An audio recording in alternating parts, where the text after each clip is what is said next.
Assalamualaikum warahmatullahi wabarakatuh. Bismillah, alhamdulillah, wa syukurillah, salatu wassalamu ala rasulillah Muhammad ibn Abdillah. La haula wa la quwata illa billah. Selamat malam, jumpa lagi dengan kami Al-Fatih. Semoga teman-teman Sobat Kalong selalu diridhoi Allah. Teman-teman semua, alhamdulillah pada malam hari ini kita sudah selesai menjalankan ibadah rutin mujahadah setiap malam Jumat Al-Fatih. Ini teman-teman masih ngobrol dengan asik masing-masing, pokoknya ngobrol bareng itu semua masih lengkap, menikmati kopi, ada yang menikmati teh.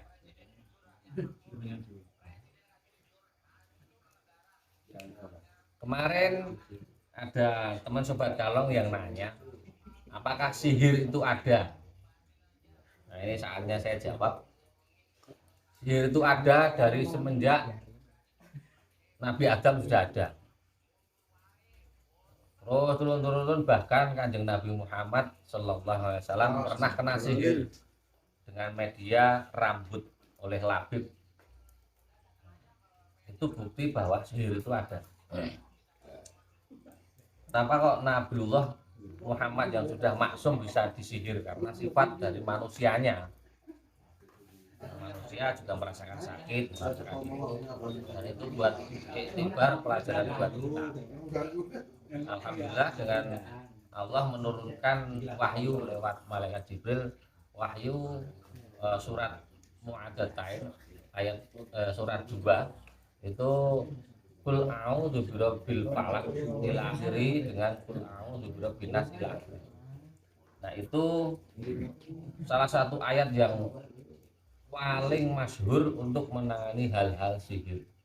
Artinya ayat itu tidak melukai jin, tapi mengusir atau tidak akan kuat menahan panasnya ayat tersebut. Sebelum wahyu itu turun, Kanjeng Nabi Muhammad juga merasakan sakit. Wahyu turun, setelah itu dibaca, dengan izin Allah jin itu akan keluar. Jin itu yang menyakiti Rasulullah itu keluar dari badan Rasulullah. Nah, itu berarti bukti sihir itu ada. Nah, untuk Sobat Kalong dimanapun Anda berada, silahkan boleh bertanya ataupun mungkin japri lewat yang sudah disediakan WA, ataupun langsung boleh lewat chat. Nah, monggo teman sobat-sobat Al-Fatih, terkait dengan sihir mungkin ada yang mau ditanyakan, siapa boleh, monggo sambil santai. Acara ini secara santai, nanti sebisa akan saya jawab. Nanti juga ada Gus Didik ini yang mahir dalam sihir, karena tukang sihir, karena orang bisa menangani sihir, berarti orang itu bisa bagaimana caranya menyihir. Monggo, ada teman Sobat Al-Fatih, ada yang mau nanya enggak terkait dengan sihir?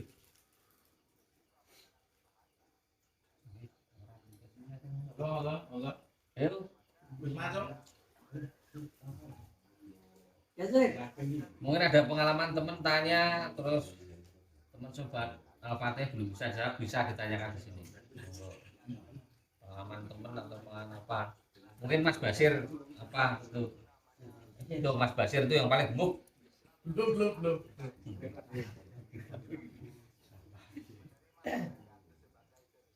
Ayo, apakah pelet itu termasuk sihir?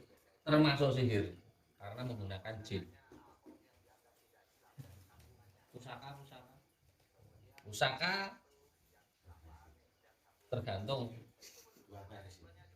dua versi. Artinya gini, ada pusaka yang memang bisa untuk sihir, ada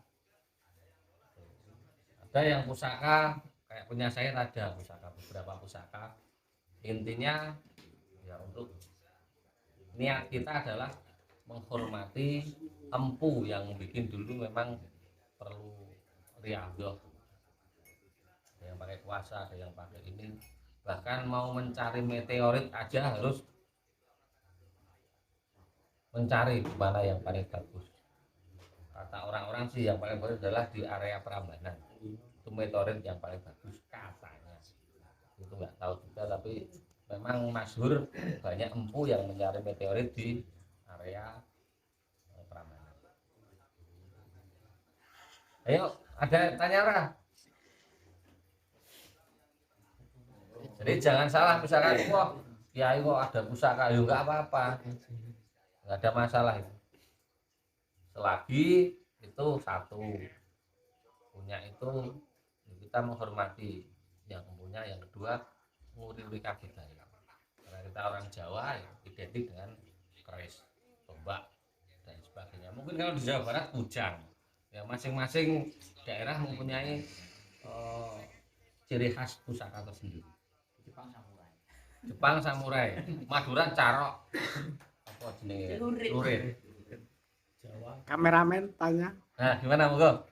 Ini baru tadi sore waktu potong rambut di barbershop. Nah, itu kan yang potong rambut itu bercerita kalau bapaknya kan baru saja meninggal belum lama ini. Nah, terus sudah dibawa ke beberapa, katanya juga di Ruqyah di sana di Pacitan. Terus bilangnya itu kena tenun dan lain-lain kayak gitu, udah lama katanya. Nah, apakah terus masnya itu tanya kalau semisal yang mengirim sihir atau yang lainnya itu apakah ilmunya bisa dicabut atau gimana? Pokoknya pertanyaannya kayak gitu. Karena infonya meresahkan warga kayak gitu. Bisa dicabut atau tidak? Ilmu sang penyihirnya. Iya. Oh, ilmu itu dukune lah. Ya. Gus Dedek itu yang biasa menyihir itu bisa menjawab. Salah saya bukan tukang sihir ya. Oh, iya. Cuma tukang tenun. Sarung aja. Nggih. Kurang gini bisa. Jadi gini nggih. Kalau masalah ilmunya itu apakah bisa dicabut apa enggak? Ya, walaupun istilahnya kalau bahasa yang tepat menurut saya itu bukan dicabut, cuma dilemahkan. Daya serangnya itu dilemahkan. Itu bisa memperkuat proteksi diri kita. Artinya misalnya kayak apa, besi lah. Besi itu kan ada tingkat ketebalan, gitu. Terus ada tingkat kekuatan.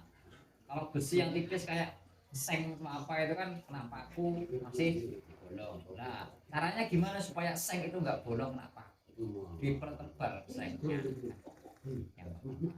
Yang kedua mungkin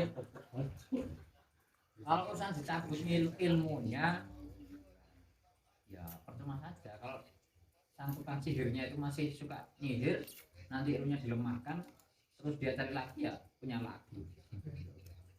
Iya kan? Istilahnya kayak kita lah punya senjata buat nyerang orang, senjatanya diambil disita oleh polisi, kita keluar dari penjara cari senjata baru, kan gitu. Terus gimana caranya itu? Proteksi diri diperkuat. Ada juga mungkin ya tanda kutip, biasanya kalau ada pihak keluarga yang meninggal, terus informasi yang didapat itu biasanya wah ini kena sihir, kena tenun dan sebagainya. Terus biasanya mereka itu berpikir meninggalnya itu karena itu. Biasanya gitu. Kan pernah kemarin Ustaz Hasan dan rekan kawan-kawan beberapa itu kan menangani kasus sihir juga. Itu jadi si yang kena sihir itu sudah meninggal dunia. Cuman permintaan dari orang tua, apakah itu nyawanya bisa dikembalikan lagi atau orang sudah meninggal dihidupkan lagi? Soalnya kenapa? orang tua beliau tuh berpikir bahwasanya anaknya itu meninggalnya tidak wajar. Terus yang kedua, kalau orang meninggal tidak wajar berarti belum takdirnya kan gitu. Biasanya berpikir seperti itu. Ini perlu kita luruskan juga. Sepengetahuan saya, umur itu sudah ada garisnya. Umur, rezeki, jodoh, terus kelahiran dan kematian, segalanya lah yang ada di dunia ini kan sudah diatur sejak zaman azali, sebelum masih zaman kekosongan, belum ada apa-apa itu kan sudah diatur oleh Allah. Oh, si A lahir jam segini, nanti jodohnya ini, rezekinya segini, terus meninggalnya jam segini, itu sudah diatur. Cuman kok ada yang berpikir seperti itu, gimana? Allah itu mencabut mengambil nyawa hambanya lewat malaikat Israfil, itu kan berbagai macam cara. Salah satunya mungkin dengan sakit. Yang sakit itu berawal dari sihir, lantaran. Terus ada juga, ini untuk pengetahuan kita semua, apakah sihir itu istilahnya kolaborasi dengan jin? Jelas, yang pertama. Terus yang kedua, apakah jin yang dikirim untuk menyihir seseorang itu diberi makan, terus dibikin senang lah? Itu menurut sepengetahuan saya itu tidak, karena jin yang dikirim untuk menyihir itu juga disakiti. Jin itu diikat, misalnya yang merasakan sakit itu kaki, itu pengetahuan juga. Kaki itu jin itu diikat di kaki, semakin jadi kan kalau kena sihir itu sakitnya itu kan datangnya tiba-tiba, terus kadang hilang sendiri, kadang kambuh lagi. Saat dia kena sihir, misalnya kena kaki diikat, jinnya itu diikat di kaki, dimasukkan ke dalam kaki. Bagaimana bisa? Ya iso, kan jin itu kan makhluk gaib, gitu. Bisa mengecil, bisa membesar, kecil banget sampai sekecil pori-pori masukkan ke dalam tubuh si korban, diikat di situ. Terus dia itu tidak merasakan sakit. Tapi kenapa kok waktu kadang-kadang rasa sakitnya hilang? Karena jin itu seperti layaknya manusia, kalau diikat meronta-ronta, kadang kan lemas, terus kesel. Dia diam. Saat jin itu diam, sakitnya hilang. Tapi masih terikat di situ. Cuma nanti saat jin itu meronta lagi, sakit lagi, dan akan terus seperti itu. Jadi untuk teman-teman semua, rekan-rekan, sobat untuk juga, kalau bisa menangani sihir, itu ada setidaknya dua makhluk Allah yang kita tolong. Yang pertama pasien, yang kedua adalah jin sendiri. Karena jin itu juga makhluk Allah. Ada yang muslim juga, ada yang sholat, ada yang ngaji. Cuman memang sebagus-bagusnya jin, buruk-buruknya manusia. Jadi kita tidak boleh istilahnya bergantung pada jin, itu haram.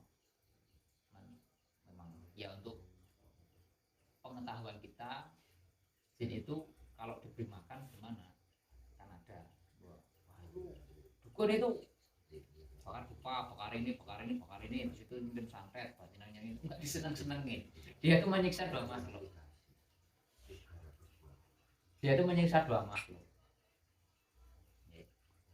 Terus gimana caranya supaya misalnya kita yang kena, sudah kena. Terus gimana caranya? Kita cari paranormal susah, atau nggak berani, malu dan sebagainya. Penanganan pribadi itu gimana? Yang pertama jelas minta ampun sama Allah, jelas itu pendekatan diri dulu kepada Allah. Terus ada istilahnya ruqyah standar. Ruqyah standar itu baca sholawat, terserah. Pertama sholawat dulu, terus itu